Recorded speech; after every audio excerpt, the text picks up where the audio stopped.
Ok. Ok. Shabbat Tov d'abord.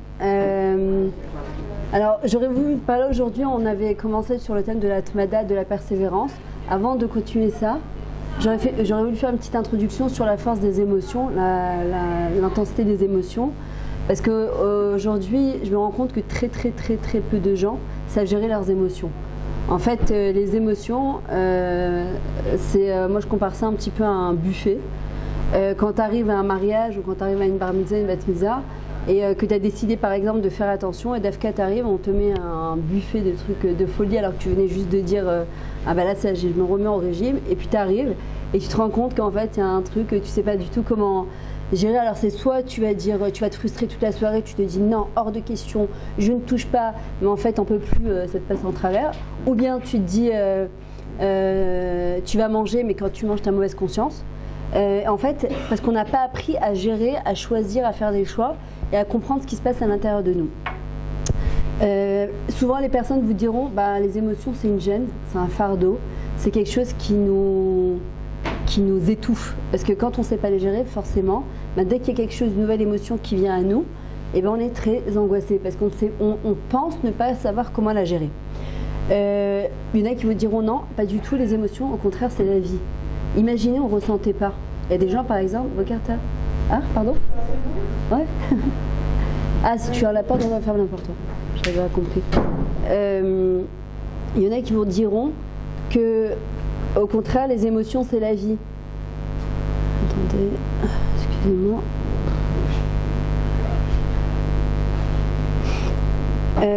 L'autre, ils vont vous dire ah non, bah non, la gorge nouée, le cœur battant, les mains moites.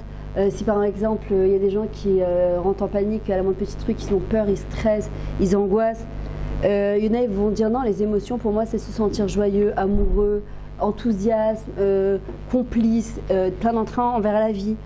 L'autre, il va te dire bah non, pour moi, c'est ruminer ma colère, être rongé d'envie, avoir les nerfs par rapport à tout, nourrir des frustrations.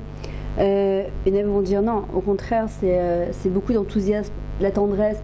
Il y a tellement d'émotions en fait D'ailleurs, si vous les retrouvez dans les télim de David Ameller, David Ameller, c'est lui qui a vécu le plus d'émotions dans sa vie, de peur, de joie, d'angoisse, de stress, de simcha. Vous prenez tous les derniers télim, c'est Alléluia. Il parle de Gila, Ditsa, Redva, Rina, c'est-à-dire que toutes les sortes d'émotions qu'une personne peut ressentir, on les retrouve dans les télim de David Ameller. La peur aussi, la peur de la mort, la peur, il est poursuivi par son propre fils, il a peur de Shaul Ameller, c'est-à-dire que il fait part de ses émotions, justement, et c'est ce qu'il nous apprend, c'est d'over et mettre du lavo. C'est parle et mettre dans ton cœur, parce que si on parle pas, on n'extériorise pas ce qui se passe à l'intérieur de nous, qu'est-ce qui se passe en général, tout nous paraît comme des montagnes à surmonter. Si tu te dis comment je vais faire pour gérer ça, j'ai l'impression que c'est énorme à gérer, je ne peux pas, j'y arrive pas. Il y en a qui vont te dire non, bah, pour moi une émotion c'est être soucieux, déprimé. Et en fait on essaye de faire face ou de se mentir à soi-même. Surtout qu'aujourd'hui, la nouvelle phrase, c'est Akol Mina Shamayim, Akol et Tova, Baruch Hashem. Bien sûr, tu me poses une très bonne question, c'est sûr que c'est vrai. Non. Le truc, c'est comment tu. Non, mais tu poses une vraie question. J'avais fait tout un atelier sur les émotions de 4 heures. Justement, Vadaï, que c'est Akol et Tova et que, en fait, une émotion, c'est notre boussole de vie. Ça nous permet, en fait, de savoir où on en est. Mais aujourd'hui, qu'est-ce qu'ils font les gens? Leur phrase magique, c'est Akol et Tova. Et hop, on continue à avancer. Seulement. Si on ne met pas des mots M-O-T-A sur nos mots M-A-U-X, tu peux dire Akol et Tova Vadaï, mais qu'est-ce que tu ressens? David nous apprend d'over et mettre bilavo. C'est d'abord tu parles et mettre dans ton cœur, pas dans ta bouche. C'est-à-dire que tu peux dire Akol et Tova, ça peut arriver, parfois tu dis Akol et Tova, mais est-ce que tu ressens vraiment? Il y a des fois tu as envie de t'en colère, il y a des fois tu as les nerfs graves. Tu dis oui, Akol et Tova, génial, ouais, super, bah, merci mon Dieu, il faut être dans la gratitude, il faut juste le la chaîne. Le Rav Arush, il a dit, il ne faut jamais se plaindre parce que sinon tu as encore plus de galères. Ok, c'est sympa tout ça, mais on fait quoi avec ça? Avec ce qu'on ressent honnêtement au fond de soi. Et on ne peut arriver à un vrai Akol et Tova comme une HMM si d'abord on est face à ces vraies émotions et on comprend ce qui se passe à l'intérieur de soi. Si on ne se permet pas de les rencontrer, nos émotions, d'accord, de les mettre en face de soi, c'est quoi? Comment ça se dit une émotion? Regesh. Ok? Le mot Regesh, c'est les mêmes lettres que Gesher. Gesher, c'est quoi? C'est un pont. Si on n'écoute pas ces émotions, qu'est-ce qui va se passer? Ben, c'est les mêmes lettres que Giresh. C'est quoi le Giresh? C'est la coupure, c'est le divorce. pourquoi que Dieu préserve dans des couples souvent, au lieu de gérer leurs émotions et en fait d'apprendre à comprendre ce qui se passe à l'intérieur du couple, qu'est-ce qu'on fait? Hop, directement, plus d'émotions, je ressens plus, je suis plus amoureuse, bye bye, on divorce. Mais non, c'est pas comme ça. C'est pourquoi je ne ressens plus d'émotions alors que c'est bien moi qui ai choisi de me mettre sous la coupe avec lui. Pourquoi je ressens plus de kiff quand je viens en Mahrontal? Pourquoi ça me saoule de rentrer chez moi le soir? Pourquoi j'ai plus de plaisir à faire à manger à mon mari, à mes enfants? En fait, je dois me poser des vraies questions. C'est pas faire semblant que non, il faut que je sois dans la gratitude. Je le sais. Mais est-ce que je le vis? Nous, on veut pas seulement le savoir. C'est comme, il y en a qui savent que Dieu il existe, mais est-ce que je vis Hachem? Vous comprenez, c'est Mialef Ata, c'est-à-dire que ça n'a strictement rien à voir. C'est-à-dire qu'il y a le savoir et le vivre. Nous, ce qu'on veut, c'est le vivre. Et pour le vivre, c'est accepter ce qui se passe à l'intérieur de moi. Maintenant, est-ce qu'un bonheur, il peut exister s'il n'y a pas d'émotion? Non. Non, ok. Maintenant, à l'époque, par exemple, souvent les gens ils disaient, d'ailleurs aujourd'hui aussi, hein, je vois les jeunes, je vois mes enfants même, aujourd'hui quand tu leur parles, c'est pas possible de passer une soirée sans un verre d'alcool, quoi. Et tu leur dis, mais pourquoi? Pourquoi ça sert à quoi? Il y a des stats là. C'est quoi il y a des stats là? Berosh Tov. C'est-à-dire on a besoin de prendre quelque chose d'extérieur pour être Berosh Tov. Pourquoi? Parce qu'on ne nous a pas appris, on ne nous a pas donné les kélim, les moyens, en fait d'aller chercher à l'intérieur de nous tous ces petits boutons-là où tu peux appuyer dessus pour créer, faire vibrer des émotions sans avoir besoin d'utiliser quelque chose d'extérieur, comme d'alcool, comme de la drogue, comme je vois aujourd'hui sur ce qui passe sur les Facebook, les réseaux, les gens ils s'excitent, quelqu'un qui poste un truc qui n'est pas Mamacom, elle est lynchée. Mais maintenant, attention, il faut faire moi je vous le dis, il faut faire hyper attention à ce qu'on met sur les Facebook, ce qu'on poste. On a l'impression que c'est rien sur l'Instagram, je vois. On croit que parfois on n'a rien fait, mais c'est internationalement, c'est-à-dire qu'on peut toucher une personne ou quelque chose, ou même soi-même, le respect de soi. Ce que j'explique à mes filles parfois, je leur dis, mais les photos, vous croyez que ça part où? C'est des choses qui restent. Toi, tu te vois aujourd'hui, tu as 15 ans, 16 ans, 17 ans. Demain, tu vas te marier. Tu as envie que tes enfants ils voient ça? Il faut réfléchir, d'accord, aux répercussions de ce qu'on met, de ce qu'on poste, de ce qu'on... Regarde, aujourd'hui, malheureusement, quand c'est pas bien utilisé, mais ça peut détruire des gens. Je sais pas si vous avez entendu l'histoire de Momo, là, sur Facebook. C'est une catastrophe. Un beau... Ouais, le challenge avec Momo. Avec Fortnite, non? En tout cas, je sais pas. C'est ça, à la fin, tu dois te suicider ou tu dois prendre, il s'est suicidé à côté de ça. Ouais. Il prend dans ta vie, dans ta gueule, il prend dans ta vie, il connaît tout sur toi, il te dit si tu fais pas ça, bah quand tu t'es pas comme ça, non mais je vais révéler des trucs sur toi et tout. Et là, il s'est suicidé comme ça, mais je vous dis, il faut faire hyper attention parce que, en fait, ces gens-là, ils savent très bien qui toucher. C'est un film. Non, à la base, c'est une œuvre d'art dans le championnat. C'est une œuvre d'art dans la politique. C'est horrible.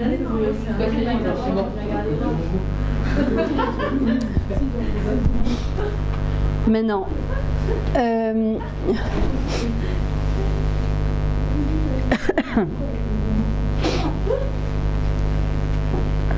maintenant, on voit que malheureusement aussi, combien on peut être touché, ou on peut toucher les gens parfois sous le coup de l'émotion. Je me suis pas maîtrisée, je suis impulsive, c'était plus fort que moi, j'ai pas réussi à maîtriser ça, d'accord? Et Ndavar Kazé, c'est-à-dire qu'il faut savoir qu'on est là, on doit apprendre à se connaître pour pouvoir mieux se gérer et pour mieux gérer. Demain, vous allez voir, vous allez vous marier, la chose la plus dure, hein, c'est le travail avec le mari et les enfants après. D'abord le mari, parce que le mari, en fait, c'est un miroir de nous-mêmes. Et parfois, d'ailleurs, je fais un cours à Natania sur ça, justement, je disais souvent, c'est les femmes, mais je ne peux pas, il me sort de mes gonds. Je ne peux plus me voir, je ne le supporte plus, je n'en peux plus, il me fait sortir ce qu'il y a de pire en moi. Pourquoi le plus gros travail, c'est avec le mari? Parce que c'est la personne avec qui on partage physiquement, spirituellement, intimement, tout. Donc la personne qui est censée nous connaître le plus, c'est son mari. Donc c'est pour ça qu'il va toucher sur des points sensibles qu'une personne qui ne te connaît que de l'extérieur. Facile de montrer un visage souriant de l'extérieur. Ouais. Moi j'ai appris que quand on ne supporte pas quelque chose chez quelqu'un, c'est cette chose qu'on a en nous. Complètement. C'est pour ça que je dis. Pas ça chez quelqu'un, c'est que c'est moi qui ai ce problème. Donc c'est à moi de régler ça. Complètement. C'est pour ça que je dis l'autre c'est ton miroir, ton mari c'est ton miroir. Lui il va mettre le doigt sur le truc, mais en fait il m'insupporte. Mais pourquoi il m'insupporte? Parce qu'il met le doigt sur une vérité. S'il te dit tu ressembles à une grenouille, elle va changer de lunettes, quoi. Tu comprends, ça me bouge pas. Mais si te dit, ouais, t'es insupportable, t'es toujours en train de faire la tête, et que tu sais que t'as un problème avec ça, tu vas lui dire, ah, mais arrête de me dire toujours que je fais la tête, ça suffit, t'as qu'à toi arrêter de faire la tête. Ou bien si tu vois qu'il est pas assez souriant, mais en fait, c'est est-ce que moi je suis assez souriante aussi? Et en fait, on a tendance souvent à dire que c'est l'autre qui est insupportable ou c'est l'autre qui m'énerve. Et en fait, Akadosh Baruch Hu, il a créé quelque chose d'assez incroyable dans le corps de l'être humain, ce qu'on appelle les émotions. C'est-à-dire que, imaginez si on ne ressentait pas. Il y a aussi à l'époque, ils appelaient ça il dit 1 gramme de soma. C'est quoi le soma? C'est quelque chose qui va nous permettre en fait d'avoir une petite dose de bonheur. Et c'est pas naturel. C'est hop, une petite drogue comme ça on prend et hop, on se sent en rail. Comme ça, d'accord. Le truc c'est que l'effet quand il passe, c'est encore pire. C'est comme l'effet du vin. Une fois que la personne elle est plus sous l'effet du vin, mais elle se lève avec la gueule de bois et c'est encore pire qu'avant. Aussi, quand des personnes ils sont à l'écoute de leurs émotions, bien au contraire, qu'est-ce que ça va faire? Eh bien, ils peuvent éviter. D'abord, je vais vous dire, quelqu'un il ne peut être à l'écoute de l'autre s'il est à l'écoute de lui-même. Si je ne suis pas à l'écoute de mes émotions, je ne peux pas écouter les émotions de mes proches, ni de mes amis, ni de ma choutafa, ni de mon mari, ni de mes enfants, ni des gens qui m'entourent. Je ne peux être attentive aux émotions des autres si je suis attentive à mes propres émotions. Quand j'enfouis mes émotions, par exemple, il y en a que Dieu préserve, quand ils entendent une mauvaise nouvelle, ils vont se mettre à rigoler. D'accord? Je l'ai vu souvent autour de moi, par exemple, quelqu'un qui entend que quelqu'un il meurt, et ben ça va être l'effet inverse, la crise de rire. A priori, tu te dis, c'est un malade, quoi, c'est un psychopathe, quoi. Si je sais pas, mais pourquoi? Parce que, en fait, la personne, elle sait tellement pas comment gérer ça, que ça lui fait l'effet inverse. Et elle montre une espèce d'insensibilité. Alors qu'en vrai, pas du tout. Pourquoi? Parce qu'on nous a appris dans notre génération à nous, dans notre entourage à nous, c'est honteux de pleurer. Hein. Il y a des fois, tu es là, je suis lourde, je sais pas pourquoi, j'ai la larme facile. Pourquoi c'est honteux de pleurer? Pourquoi ça serait honteux de pleurer? Pourquoi ça serait honteux quand on entend une bonne nouvelle d'avoir les larmes aux yeux? Pourquoi quand on entend quelque chose de triste, on a honte de pleurer devant les gens? Regardez, quand Chaz Shalom, ça peut arriver de se faire un croche-patte et de tomber. Ah la honte, ah la honte. Et la honte de quoi? On a fait exprès de se prendre une pierre et de tomber? Et les gens qui sont en face, ils ne savent pas comment réagir. Mais qu'est-ce qu'il y a d'honteux? C'est-à-dire que qu'est-ce qu'il y a de honteux? Pourquoi on devrait avoir honte de pleurer alors que le pleur, c'est une expression de la neshama. Akadosh Baruch Hu, il a créé, heureusement, regardez comment on est une fois qu'on a pleuré, qu'on ait pleuré de joie, qu'on ait pleuré de tristesse. Pourquoi que Dieu préserve, il y a les shivas chez les gens? Pourquoi? Parce que c'est une manière d'exprimer. Moi j'ai perdu mon oncle il y a un mois de ça. Il y avait Baruch Hashem, mon père et son 12 frères et sœurs. Et c'était l'aîné de la famille. Et mon père il me dit c'était presque honteux tellement on a rigolé pendant les shivas. Mais pourquoi? Bon, il avait 80 ans passés, c'est après 5 ans de tsémar que Dieu préserve. Donc à la limite c'était même un soulagement. Mais pourquoi? Parce que c'est des moments où on fait revivre des souvenirs. Et que en fait, c'est un mélange de tristesse, de joie en même temps. Ça nous met face à une réalité, en même temps face à un truc, tu comprends pas ce qui se passe. Il y a des gens par exemple qui n'ont pas pu vivre les shivas parce que c'était en plein les chagim. Ils vous diront c'est quelque chose qui leur a manqué. Pourquoi? Parce qu'il n'y a pas eu cette expression de peine, de joie, de tristesse partagée avec d'autres personnes. La Torah elle est très bien faite. Hachem, comment il a créé l'être humain, c'est quelque chose d'incroyable. Et c'est pour ça que moi je sais que quand par exemple j'ai un trop plein d'émotions, pas de joie, surtout quand je suis pas bien, je sais que je ne peux régler ça que quand j'écris. Je sais que pour moi c'est une manière d'évacuer, parce que quand c'est à l'intérieur, tu as l'impression que tu es submergé, j'appelle ça un tsunami d'émotions, et en fait tu es pris dans un tourbillon, boum, tu sais pas où mettre la tête et tu sais pas comment faire face à ça. Hachem ne nous met pas face à des choses qu'on ne peut pas gérer. Le truc c'est comment je vais faire pour gérer ça. Et si je n'arrive pas à me poser, vous savez, c'est comme quand il y a un ouragan, un vent qui court à 300 km/h, vous savez c'est quoi l'endroit le plus calme? C'est l'intérieur de l'ouragan. C'est à l'intérieur, c'est que à 30 km/h. Et en fait, ce qui se passe, c'est que quand on est pris dans notre ouragan d'émotions, on a seulement l'impression qu'on est pris dans un espèce de tsunami comme ça, qu'on ne sait pas comment se dépatouiller. C'est comme quelqu'un qui est dans un sable mouvant. En général, il perd les pédales, il est en panique. Qu'est-ce qu'il fait? Il essaye de chaque fois remonter. Et ce qui se passe, c'est qu'il fait encore pire parce qu'il s'enfonce d'un côté et de l'autre. Alors qu'en vrai, normalement, la solution, c'est de s'allonger pour attendre que l'athlète, on essaie de reprendre le dessus. Et en fait, c'est pareil. Au niveau de nos émotions, pour être capable de les entendre et les écouter, en fait, il faut aller à l'intérieur, au creux de son soi-même. Mais les gens ont peur de ça. Ils ont peur d'aller, de se rencontrer. Parfois, regardez, une copine, elle va venir, elle va te raconter tous ses problèmes. Tu n'as aucun problème de lui trouver des solutions et de lui dire mais tu vas voir, mais c'est rien, mais regarde, viens, essaie de... Mais quand c'est nous, comment on est? Grosse panique. Quand c'est nous, on ne sait plus où on habite, on ne sait plus comment faire. On a l'impression qu'on est les plus grosses tristesses, la plus grosse tristesse de la Terre, les plus grands malheurs de la Terre, les plus grands malheurs de Sophie, on ne sait plus comment on va faire. Alors que, non, il faut juste prendre un cahier, mais faites-le, vous allez voir, c'est incroyable. Prendre un cahier et marquer ce que vous ressentez. Voilà, par exemple, là, ça ne va pas du tout aujourd'hui, je me sens submergée par ça, j'y arrive plus du tout dans ça, je me sens en surmenage, je ne sais plus où j'habite, d'accord? Et en fait, après, vous prenez chaque point et vous l'analysez, d'accord? Et vous allez voir que très souvent, ça paraît être beaucoup plus grand que ce que ça a l'air. Maintenant, il faut savoir que les émotions, elles peuvent nous plonger dans la détresse ou dans l'extase. On ne pourrait pas vivre sans émotion. Imaginez, moi je connais des gens, ils se sont tellement fait une barrière autour d'eux parce qu'ils ne veulent plus ressentir que, imaginez une personne qui ne ressentirait pas. Vous savez qu'il y a un truc comme ça au niveau neurologique, qu'il y a des gens en fait, ils sont toujours, t'as l'impression qu'ils sont toujours souriants. Ils ont un sourire sur le côté comme ça, mais en fait ils ne ressentent strictement rien. Et parce qu'il y a une partie de leur cerveau en fait qui ne palpe plus les émotions. Mais vous savez que c'est horrible, c'est pas une bracha du tout. C'est-à-dire, je préfère ne plus ressentir. Mais c'est faux. Parce que si on ne ressent plus dans le mal, on ne ressent plus aussi dans le bien.